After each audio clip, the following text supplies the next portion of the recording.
Drone is a slang term for a remotely piloted aircraft. It's a weaponized plane, but it's not got a pilot on board. The pilot, the operator, is usually thousands of miles away, controlling the aircraft by satellite.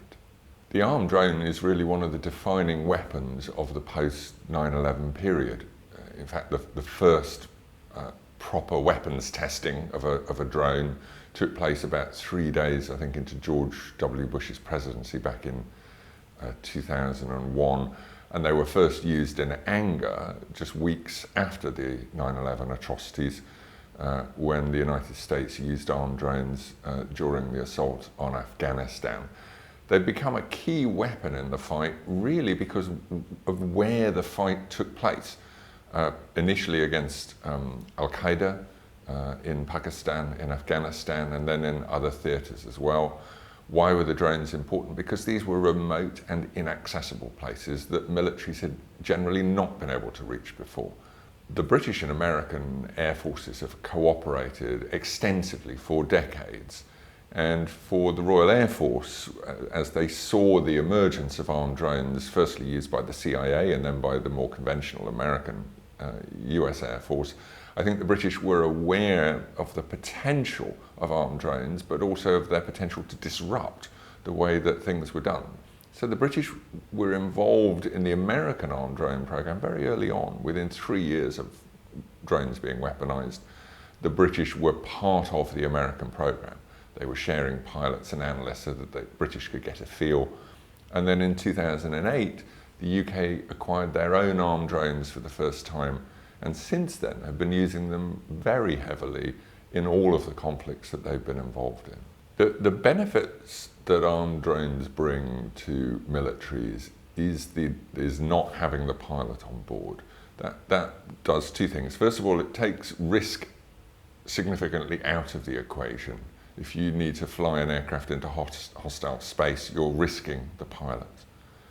If you don't have a pilot on board, then perhaps you can take more risks. But also it means without a pilot, you can have a much, much lighter airframe. Modern armed drones can stay in the air for more than 24 hours. They can loiter, they can observe, and because they have the munitions on board, you don't have to then call in a subsequent airstrike or a cruise missile strike, which was the old way.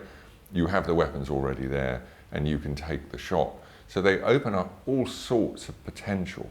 The temptation is to conduct such operations in areas which are away from the regular battlefield, and that is a legal grey area, because many very reputable lawyers argue that such strikes would not be covered by the laws of war.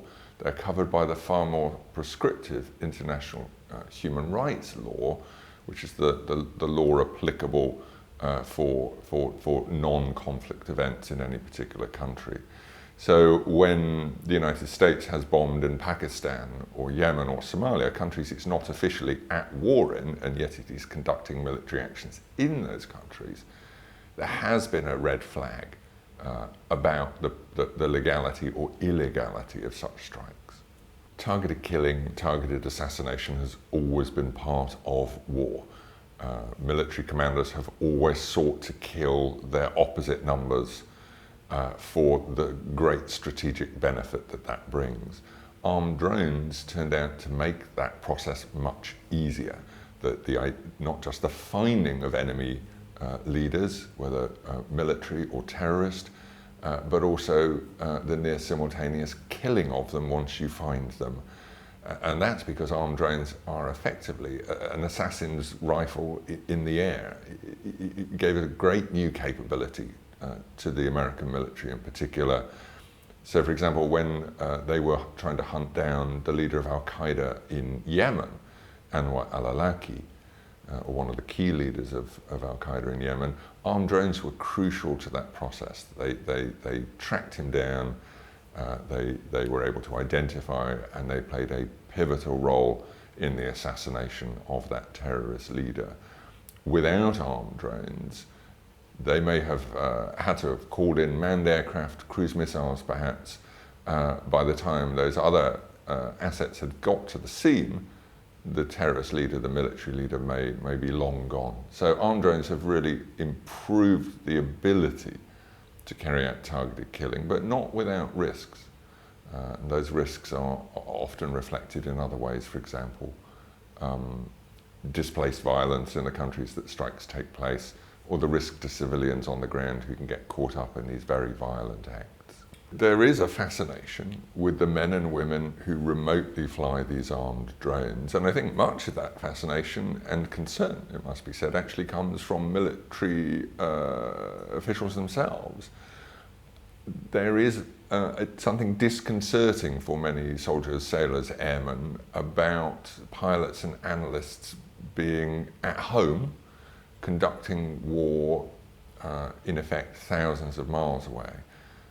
You leave the family home, you go to work, you sit in a chair, you work the controls, and you may be killing 5,000 miles away, and then at the end of the day, you go back home to the husband and kids. This is a really disconcerting form of warfare for many people who have a more traditional concept of soldiering is on the battlefield.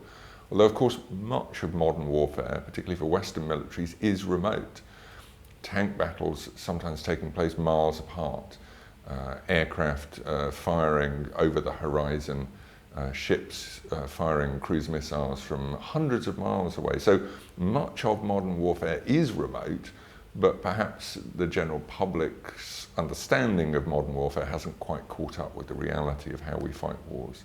Armed drones are really one of the defining weapons of the post-9/11 period, and they become really a lightning rod, not just for concerns around their military use, but also around the ethics involved, and they've also become a point at which many artists, filmmakers, documentarians have also engaged.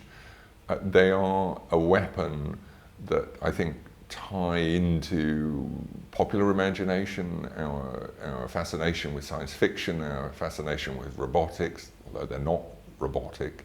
Of course, they're piloted by real people, they're just not in the aircraft.